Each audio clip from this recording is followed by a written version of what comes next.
నమస్తే రమగారు. నమస్తే జయ. రమగారు, ఎప్పటి నుంచో మీతో డిస్కస్ చేద్దాం అనుకుంటున్నాను. ఒక విషయం కామెంట్స్లో వస్తూ ఉంది, మిమ్మల్ని డైరెక్ట్గా వచ్చి కలవాలని చాలామంది. కొంతమంది ఏమో వాళ్ళకున్న సమస్యల్ని డైరెక్ట్గా మీతో చెప్పి మీ సలహాలు సూచనలు తీసుకోవాలని. ఏం చెప్పాలో ఆన్సర్ నాకు అర్థం కాలేదు, అందుకే మీ ముందే ఉంచుతున్నాను ఈ ప్రశ్న. ఎలా ఉంటుందంటే జయ, నేనేవో చాలా జీవితానికి సంబంధించిన విషయాలు చెప్తాను. అందుకని వాళ్ళ సంబంధించిన విషయాల్ని నాతో డిస్కస్ చేయాలి. చాలామందికి వాళ్ళు అనుభవించింది చెప్పుకోవాలి. చెప్పుకునే వరకే ఉంటున్నారా, లేకపోతే మీరు ఇచ్చే సలహాలు సూచనలు తీసుకుంటున్నారా రమగారు? లోకంలో 90% నాతో సహా నేను కూడా 90% పీపుల్ తమ ఆక్రోశాన్ని చెప్పాలని, తమ కష్టాన్ని ఎవరికైనా చెప్పుకోవాలని, అమ్మ లేదు, నాన్న లేరు, చూసేవాళ్ళు ఎవరు లేరు, ఏం చేయాలో తెలీదు, చాలా దిగులుగా ఉంటుంది. దిగులు, కష్టం, వీటికి సమాధానాలు ఉండవమ్మా.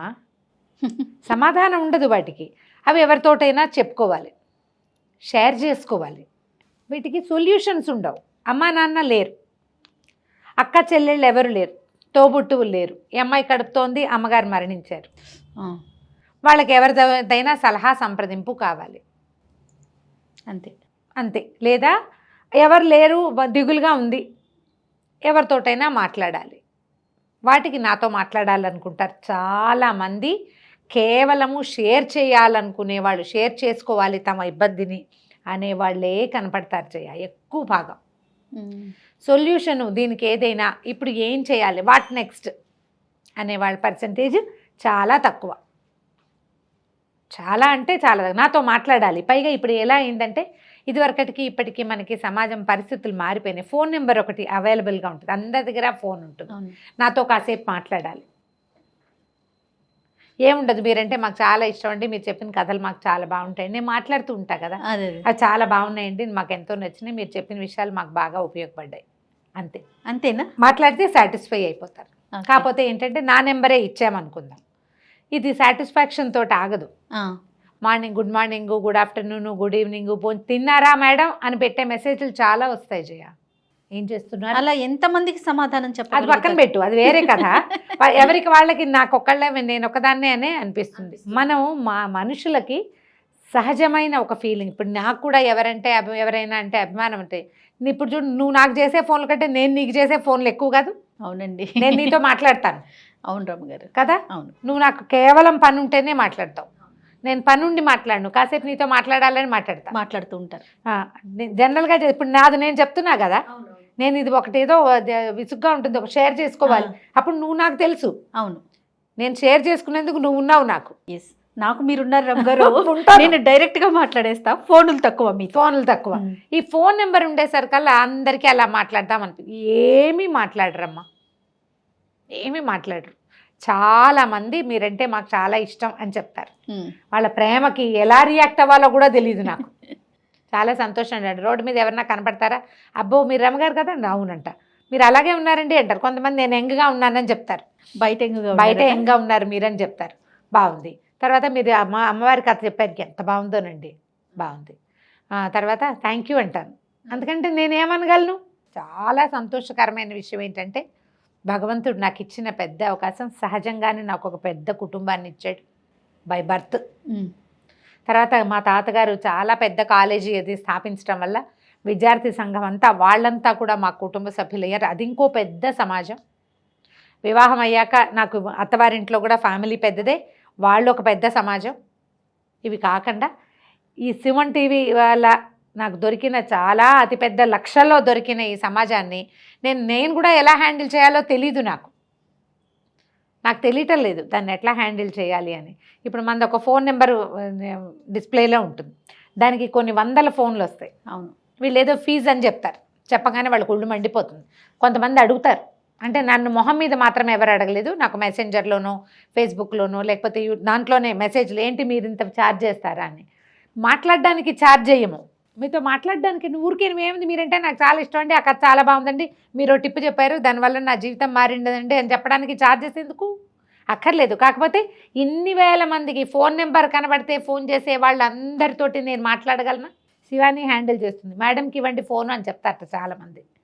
ఇవ్వండి అంటే నేను దొరకద్దు తనకి. నాకు వర్క్ ఉంది, చేతి నిండా పనులు ఉన్నాయి.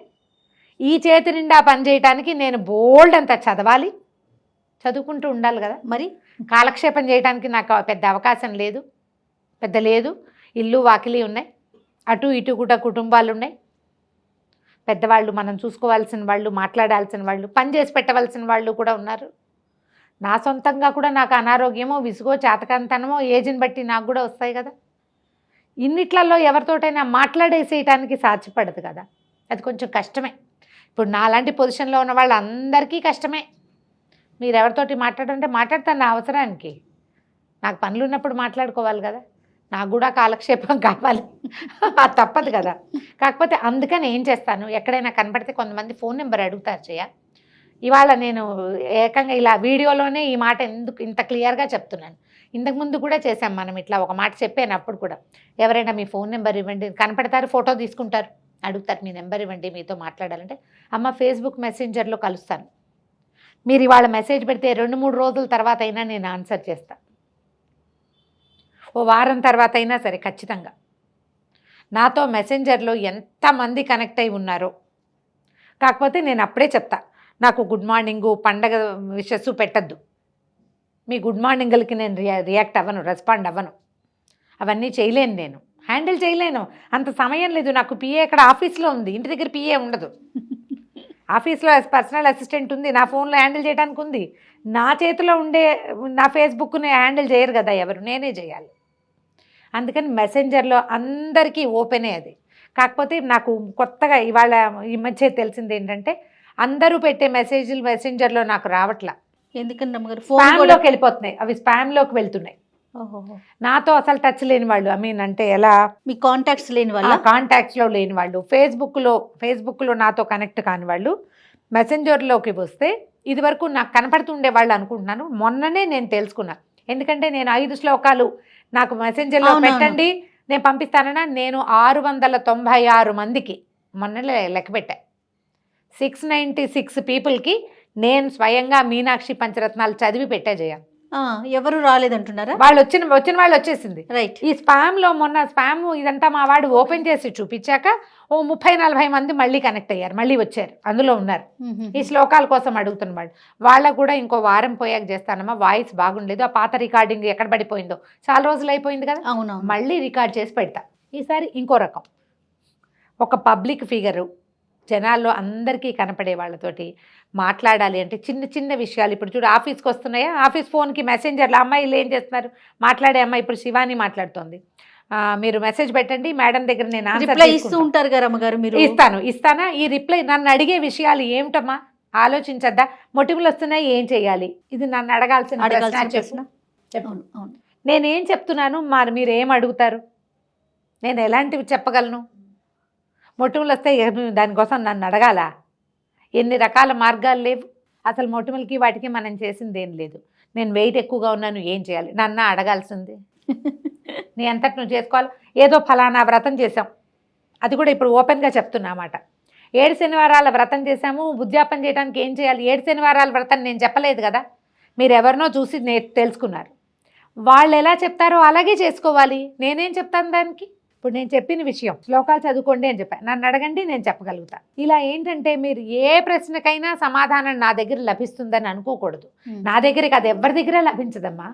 కొంతమంది కొన్నే చెప్పగలుగుతారు. నాది పర్సనల్ నెంబర్ కాకుండా ఇంకొక ఆఫీస్ నెంబర్ నా దగ్గర కూడా ఉంటుంది కదా రమ్మగారు. అందులో ఒక ప్రశ్న, భార్యాభర్తల సమస్యల మీద, వాళ్ళిద్దరి మధ్య వచ్చే ఇష్యూస్ మీద టాపిక్ చేయండి. ఆల్రెడీ మేము చాలా చేసామమ్మ, ప్రతి గెస్ట్తో చేస్తాము, మీతో చేయమని అడిగారండి. రమ్మగారితో చాలా మనం చేసేవే అవి కదా రమ్మగారు. నేను ఎక్కడా చూడలేదండి, మీరు మళ్ళీ చేయండి అని అంటారు. దానికి ఏం సమాధానం, ఎలా చేస్తాం, ఏం అంటే వాళ్ళు ఏం ఎక్స్పెక్ట్ చేస్తున్నారు అనేది అర్థం కాలే నాకు. అలాంటి ప్రశ్నలు మేము అడిగినా కూడా వీళ్ళు చెప్పలేదు, చేయట్లేదు, ఇప్పుడు సమాధానం రాలేదు, ఆ ఫోన్ తీయలేదు, వాళ్ళ యాటిట్యూడ్ అని మీరు చార్జ్ చేస్తారా? సమాజ సేవ, ఇంతకంటే సమాజ సేవ ఉందా? ఇంతకంటే సమాజ సేవ చేస్తారా? ఎవరైనా చేయగలరా? అసలు ఎవరు చేయలేరు. ఇదే చాలా పెద్ద సమాజ సేవ. నాతో పర్సనల్గా మాట్లాడంటే మీరు ఎవరు మీ టైము ఇంకొకళ్ళకి ఇస్తారో చెప్పండి కదా. మీరు ఒక్కరే కాదు కదా, ఒకళ్ళు కాదుగా. ఇప్పుడు నా పిల్లలు అనుకో, నాకు 2 పిల్లలు, నా పిల్లలిద్దరికి నేను సమయం ఇస్తాను. దీంతో పాటుగా మన చుట్టాల్లో పిల్లలు ఎవరికైనా, పైగా ఇంకొకళ్ళు ఉన్నారు, ఇంకో రకం, ఏదో మెసేజ్ పెడతారమ్మా, మెసేజ్ అడుగుతారు, ఈ సమయం దీనికి ఏం చెయ్యాలి అని. అమ్మ ఇలా చేసుకోండి అని చెప్తే ఇంకా వాళ్ళు వదలరు నన్ను. అన్నిటికీ నేనే చెప్పాలి, ప్రతిదీ నన్నే అడగాలి. నేను దొరుకుతున్నానని అంత వాడేయకూడదు కదా. నేను దొరికానని వాడేయటమే జయ. ఎవ్రీ డే నాతో చాట్ చేయాల్సిందే. మీకు ప్రీషియస్గా ఒకటి దొరికింది, నేను కొంతమందికి షార్ప్గా చెప్పేస్తా జయ, తర్వాత అనిపిస్తుంది అయ్యో ఉసురు అనిపిస్తుంది, ఇలా అనకుండా ఉండాల్సింది నేను అని. మీకు నేను దొరికాను, నన్ను అడగాల్సిన విషయం, అడగక్కర్లేని విషయం. అసలు మీ అంతటి మీరు ఏది నేర్చుకోరా, ఆలోచించరా? ఆలోచిస్తారా? ఎందుకు ఆలోచించట్లేదు ప్రజలు? నాకు అర్థం కాదు. నేను అసలు ఈ ముఖత నాకు అడగాలని ఉంటుంది మాట. మన జీవితం మనం ఏదో నేర్చుకున్నాం, మనకు యూట్యూబ్లో ఒక సమాచారం తెలిసింది, దాని మీద నువ్వు ఫర్దర్గా ఎందుకు ఆలోచించవు? బ్రెయిన్ వాడవా? అదేగా 100 సార్లు చెప్తాను నేను. నీ అంతటా నువ్వు చెయ్యి, నీ ఇంట్లో ఉన్న పద్ధతి చెయ్యి. ఇంట్లో పెద్దవాళ్ళు ఇంట్లో పద్ధతి, పెద్దవాళ్ళని అడుగు. పెద్దవాళ్ళు కూడా, మా అత్తగారు కూడా మిమ్మల్ని అడగమన్నారండి అంటే పోనీ బాగానే, అత్తగారిని అడగరు. పైగా ఇంకొక కొత్త ప్రశ్నలు. నాకు ఇది కూడా నవ్వొస్తుంది.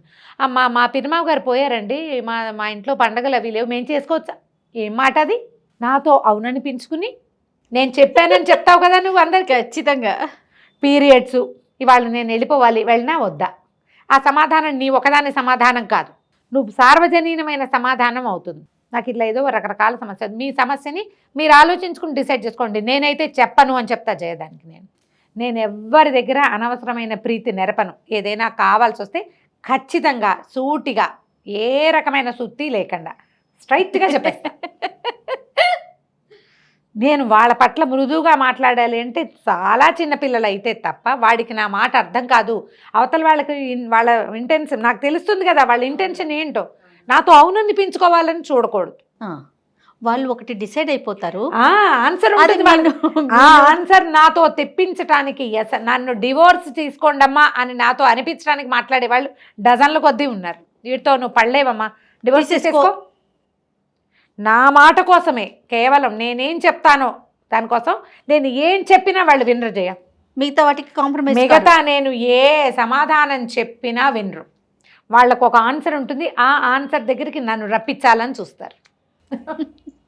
అందుకని చాలామంది ఇప్పుడు మనకి వచ్చే కౌన్సిలింగ్ అన్ని ఎక్కువ ఏం చేస్తున్నావు, నెలకు ఒక 5, 6 చేస్తాను నేను. అంతకంటే లేదు కదా, నేను డబ్బులు పోసేసుకోవట్లేదు. మళ్ళీ ఇలాంటి సమస్యలు కూడా వస్తాయి. నాకు బోళ్ళంత మంది వచ్చేస్తున్నారేమో అనిపిస్తుంది.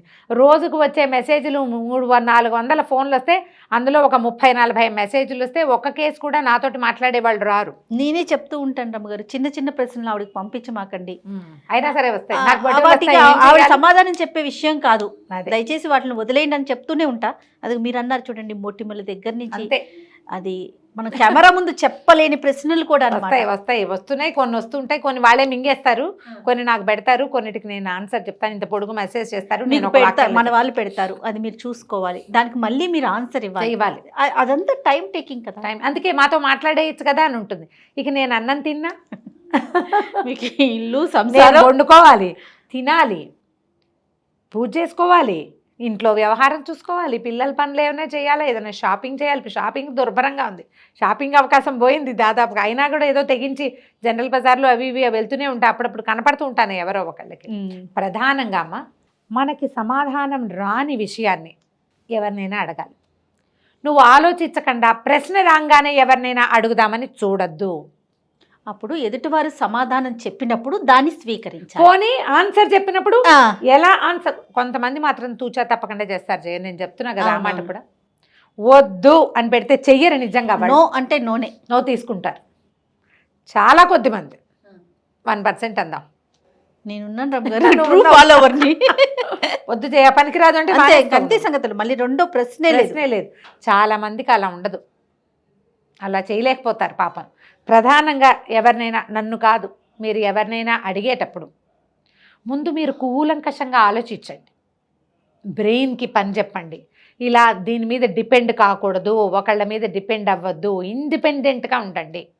ముందు మీరు ఆలోచించండి. మీ అమ్మనో అత్తగారినో అడగండి, భర్తలతోటి మాట్లాడుకోండి. ఏ విషయమైనా వాళ్ళతో మాట్లాడేది వాళ్ళతో, అంతే కదా. అంతేగా. ఇప్పుడు భర్తకి మనం భార్యగా ఉంటాం, అమ్మ కూతురుగా ఉంటాం కదా. కూతురుగా అడగాల్సిన కూతురుగా అడగండి. అడిగి మీకు ఎక్కడా సమాధానం రానప్పుడు నన్ను అడగాలి. అవసరమైతే తప్పకుండా మాట్లాడండి, నేను మెసెంజర్లో కనెక్ట్ అవుతాను 100%. 100%. ఎందుకంటే ఎన్ని మెసేజెస్కి మీరు ఆన్సర్ ఇస్తూ ఉంటారు రమ్మగారు. చేయలేను. అక్కడి నుంచి ఇంకోళ్ళు కొంతమంది ఫోన్ వస్తుందా, వాళ్ళకి వీడియో కాల్ కావాలి మీతో, వాట్సాప్ కాల్ కావాలి, వీడియో కాల్ కావాలి. కొంతమంది డైరెక్ట్గా కలవడానికి అవుతుందంటారు. డైరెక్ట్గా కలవటం అయితే ఇప్పటిదాకా నేను చేయలేదు. ఇప్పుడు అసలు నా ప్రశ్నే అది, మళ్ళీ అక్కడికే వస్తున్నా. డైరెక్ట్గా మిమ్మల్ని కలవాలంటే ఏం చేయమంటారో చెప్పండి రమ్మగారు. చూద్దాం, ఏదైనా ఒక ప్రోగ్రాంలో కలుద్దాం. ఓ బాగుంది ఆలోచన ఇదో. ఏదైనా ఒక ప్రోగ్రాం పెట్టుకుని అలా కలవచ్చు ఒక ప్రోగ్రాంలో. ఇప్పుడు నన్ను డైరెక్ట్గా కలిసిన వాళ్ళు చాలామంది ఉన్నారు. నేను ఏ పెళ్ళికి వెళ్ళినా కలుస్తారా, అక్కడ కనపడతారు, మాట్లాడతారు. నేను పెళ్ళిళ్ళు పేరెంటాలు ఏమి చేయ, మా వారిని పిలిచినా వెళ్ళిపోతాం. డాక్టర్ గారు మాకేంటంటే నన్ను పిలిస్తే ఆయన వస్తారు, ఆయన పిలిస్తే నేను వస్తాను. మాకు నన్ను పిలవలేదు అని కానీ, నాకు డైరెక్ట్గా చెప్పలేదని కానీ మేమిద్దరం అనుకో. డాక్టర్ గారు పేషెంట్లు పిలుస్తారు, వెళ్ళిపోతాను నేను, వెళ్ళిపోతాను. నాకు మా టీవీ వాళ్ళు పిలిచారు, ఇప్పుడు నువ్వు నన్ను పిలిచావంటే ఆయన కూడా తీసుకొచ్చేస్తాను నేను. మరి నన్ను ఎవరు తీసుకొస్తారు? అదే నన్ను తీసుకురావాలిగా. నా ఫ్రెండ్స్ ఇళ్ళకి ఆయనకేం ప్రత్యేకంగా పిలవాల్సిన పని లేదు, మేము అట్లా పెట్టుకోలేదు. ఓకే, మీరు ఇది నేర్చుకోండి. ఇక నుంచి మీరందరూ చూడండి, రమగారిని పిలిచి కలవాలి అనుకుంటే డాక్టర్ గారు కూడా కలుస్తారు. సో నిరభ్యంతరంగా రమగారిని కలవండి, అలాగే డాక్టర్ గారిని కూడా కలవండి. ఎవరెవరు కలవాలనుకుంటున్నారు, ఏం చేయమందాం రమగారు చెప్పండి. ఇచ్చేసేమన్నా ఏం చేయొద్దు. ప్రధానంగా మీరు ఒక వ్యక్తిని కలవాలి అంటే కలిసి ఏం చేయాలి? ఊరికే చూడడమేనా? నన్ను కలిసి నిజంగా ఏదైనా నాతో మాట్లాడడానికి, హాయ్ అండి, అబ్బా మీరంటే నాకు భలే ఇష్టం అండి, అంతేనా? ఇంకేమైనా ఉందా? ఇంకేమైనా ఉందా? ఎక్కడ ఒక చోట కలుస్తాను నేను. అన్ని పబ్లిక్ ప్రోగ్రామ్స్కి వస్తాను, ఊళ్ళకి వెళ్ళిపోతా, ట్రైన్లో ఎక్కుతాను, బస్సు ఎక్కుతాను, ఫ్లైట్లు ఎక్కుతాను, జనరల్ బజార్ వెళ్తా, అమీర్పేటలో కూడా తిరుగుతూనే ఉంటాను. రేపు రైతు బజార్ వెళ్ళడం మానేశాను. కనపడితే చాలామంది పెద్ద ఎక్సైట్ అవ్వరు చేయ, కొంతమంది అలా ఎక్సైట్ అంటే బాగా ఫాలో అయ్యేవాళ్ళు. అవునవును. ఒకసారి నన్ను కలిసాక ఇంకేం ఉండదు అక్కడ. నీకు అర్థమవుతుందా? నేను ఫీల్ అవుతాను, నాకు తెలుస్తుంది కదా, నేను పబ్లిక్లోకి వెళ్తూనే ఉంటా కదా. నాకేం పెద్ద వెనకాల ఎవరు రారు. జిఆర్టీలో ప్రతిసారి వెళ్ళినప్పుడల్లా ఓ 15-20 మందిని కలుస్తాను నేను. ఓ 25-30 ఫోటోలు తీర్చుకుంటారు. మీరంటే మాకు చాలా ఇష్టం అండి. అయిపోయింది. తర్వాత వాళ్ళ వస్తువులు వాళ్ళు చూసుకుంటారు, నా వస్తువులు నేను చూసుకుంటాను. నేను మల్బార్కి వెళ్ళాను. మల్బార్లో కూడా సేమ్ సిచ్యువేషన్. మిమ్మల్ని చూస్తామండి, అక్కడికన్నా ఇక్కడ ఇలా ఉన్నారు, అలా ఉన్నారు, అంతే, అయిపోయింది. వాళ్ళ వస్తువులు వాళ్ళు, మన వస్తువులు మనం. ఎందుకంత ఎక్సైట్మెంట్? కానీ కలవాలన్న ఫీల్ ఉంటుంది రమ్మగారు. తెలియదులే జయ, దాని సంగతి నేను మాట్లాడను. నన్ను సొంతంగా కలిసే ప్రయత్నాలు అక్కర్లేదు. మీరు నాతో మాట్లాడదలుచుకుంటే మీరు నాతో మెసెంజర్లో, ఇప్పుడు ఇన్స్టాలో కూడా నా పేరే రమారావి కనిపిస్తాను. కొంతమంది అప్పుడే కనెక్ట్ అయ్యి ఉన్నారు జయ, అవునవును, ఒక 5-6 వేల మంది ఉన్నారు. అందులో కొంతమంది ఏదో చాటింగ్లోకి ఏదో ఒక ప్రశ్న అడగడానికి వస్తూనే ఉన్నారు. ప్రస్తుతానికైతే ఆన్లైన్లోనే ట్రై చేద్దాం అంటారు, అంతే. ఆఫ్లైన్ అవకాశాలు ఇవ్వట్లేదు ఇప్పుడైతే లేదు జయ. ఎందుకంటే నేను ఒకదాన్నే వెళ్ళలేను, ఆ విషయం కూడా చెప్తా. ఒకదాన్నే వెళ్ళలేను, నన్ను డాక్టర్ గారు తీసుకెళ్ళాలి. ఆయనకి కేవలం ఆదివారం మాత్రమే ఖాళీగా ఉంటారు. మిగిలిన రోజుల్లో నేను ఒంటరిగా వెళ్ళి రాత్రిళ్ళు వెనక్కి తిరిగి వచ్చే పద్ధతి అసలు అలవాట్లేదు. కాబట్టి చేయను, అవి చేయటల్లా ఇప్పటిదాకా. ఒక చోటకి వెళ్తే ఇంకా అన్ని చోట్లకి నేను వెళ్ళాల్సి వస్తా కదా, అంత సమయం కూడా లేదు, దానికి సరిపడా అంత శారీరక దృఢత్వం కూడా లేదు నాకు, అంత లేదు. కొంచెం ఫ్యామిలీ టైం నాకు ఎక్కువ కావాలి. చూద్దామండి ఫ్యూచర్లో. రైట్ రామ్ గారు, నమస్తే. నమస్తే.